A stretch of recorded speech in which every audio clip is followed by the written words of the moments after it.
Have you traveled outside your country before? Have you ever been to a different country on a vacation or just visit, just to see what's up? I remember my father telling me life is like reading a book, and living your whole life in one specific spot is like only reading one page of the book. So it is very necessary for you to explore the book. Life is like a book. I have plenty of books here. And living all your life in the same spot is like only reading one page of the book. Only one page. So it's very necessary for you to go to the neighbor's place, to go to other people's place, so you can understand life.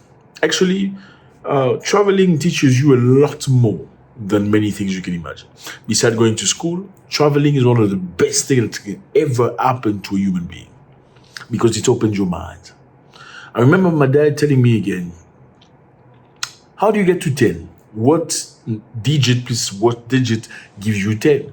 And I'll very quickly say, 5 plus 5 equals 10. And he's like, yeah, congratulations, you're right. 5 plus 5 equals 10.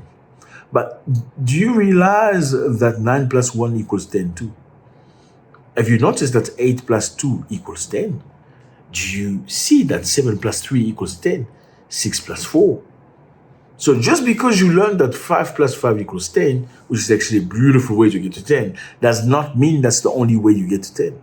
So it's very important for you because when you go to your neighbor's place and you see how they live life, how they use their tradition to bring people together, you learn that life is not just the way you thought it was. You learn to understand that there are many ways to get to Roma, not necessarily the way you thought. You cannot develop yourself if all you have around you is people that think like you or people that are more stupid than you, because those are the people you see in your community. Now, if you want to develop, you want to create something different, you need to be exposed to something totally different. Now, Ghana has made it very easy for you fellas. Ghana has become the first country in Africa to not require visa from citizens of the continent. Congratulations. So in Ghana, since the 1st of January, citizens of Africans will not need visa when they get to Ghana at the airport. So the country therefore joins a list of 4 other states, continents that have dropped similar policies: Rwanda, Seychelles, Gambia, and Benin. And these are lovely countries. Have you been to Rwanda before? It's the cleanest country in Africa. Yeah, very clean. You don't get in Rwanda with plastic bags, funny cigarette, but you will not see rubbish in the street. None of that. Africa, most of Africa is known for dirt, okay, for disgust. I'm sorry, I'm telling you the truth. You know me, I don't sugarcoat. Okay, even in Africa, where you see Africans and white people living together, usually it's the African area that's very dirty. I'm just being honest with you, okay? Usually, that doesn't apply in Rwanda. Rwanda is the cleanest, Kigali, the cleanest city in Africa. And they upload that. If you play with them, they're going to throw you in jail. Yeah, you come with your mentality of throwing pap or fufu, whatever in the street, they're going to throw you in jail. No doubt about that. Mentality of leaving rubbish and trash, you're going to go to jail. And the good thing is, cleanliness brings a certain mentality. Rwandan people are very straight people. They're very disciplined. Yes, in Africa, they are very disciplined in Rwanda. In many other African countries, white people come, they do a lot of rubbish, and nobody hold them into account. In Rwanda, you come as a white man, you do funny things, they either put you in jail or they send you back to your country. You're not going to play like that. So that's how we're moving. Seychelles is a beautiful place. Gambia is a beautiful place. Benin is some of the nicest Africans I've met personally. And it's hard for you to know because if you don't travel, you think life is just around your city. You think life is just Kisumu. You think life is just Oba State. Or I don't know what's the other state. In Nigeria, you used to think life is just KwaZulu Natal. Well, I'm sorry, you're not going to understand. So it's very important for you to see your neighbors. Don't tell me, oh, I have everything here. Yes, you have nothing because you have food, you have drink. What else do you have? You don't understand history. You don't understand geopolitics. You don't understand how other people function. When you see them as it's difficult. You need to go to the neighbor. So I think it's very necessary. The good thing about Europe is what? Europe is developed because Europeans came together. Okay, they sat together. Many years ago, they fought one another for a long time until they sat together at 1885 in Berlin. They had a conversation. They say, fella, let's work together. Okay, we are Europeans. We're going to help each other develop. The French person could go to Belgium, to other places with no issue, no difficulty. And with that, they got Europe economy going forward. Well, you want to tell me that the French and the Belgians were all thinking the same? No, they were not thinking necessarily the same. But they understood that the only way to move forward and stay strong in the world is by coming together. The first move they made together was let's go to Africa and conquer those savages. That's how they thought. Let's not go and fight each other in Africa. Let's go to Africa. I'm going to take a bunch of countries. France took these countries here. Okay? In the meantime, the king of Belgium took this country right here where he took rubber to go make tires for his personal industry. He became a super millionaire, unaliving millions of people. In the same time, the British took these countries here, and then the Germans took these countries here. As you can see, and so forth and so forth. Why? Because they understood the meaning of unity. The reason why the United States of America is a powerful country today, it's because it's many states coming together. You want to tell me all Americans are the same? They have the same mentality? They don't. They don't have the same mentality. America's states are governed by governors and stuff. But then they come together as a federation, as the United States of America. That's what makes them powerful. How can a small country like Benin deal with America? It's not possible. How can one country like South Africa deal with America? It's not possible. The GDP, everything is different. You need to come together. And I understand this is a very interesting talk, very sensitive to many people. The bottom line is this. You're going to find good people and bad people everywhere. What we need as Africans, we need to come together and we need to hold accountable the people that are criminals. Okay, what you need to do when people do crazy crimes, you align them there, you shoot them. So everybody can see. Once they see that, they go like, okay, we're not going to do that. That's what they do in China, right? If you bring drugs in China, they're going to align you. Or Philippines, they're going to put you in a line and they're going to toof. That's why you will not see people going to Philippines trying to bring in drugs because they're going to toof them, or Vietnam. Yeah. So people who do bad things, carjackers, armed robbers, they have no identity. I'm sorry. With experience, I used to think it was a specific type of people that do that type of things. But with time, I understood that, people can come from all over the place doing crazy things and blame other people for doing that. You know what I mean? So Ghana has opened the border. African countries can go. Okay, I do have things in Ghana. Usually I would go in a certain way. You now can go to Ghana as well with no visa. Go visit Ghana. Ghanaians are some of the best people I've seen in Africa. Next to Benin.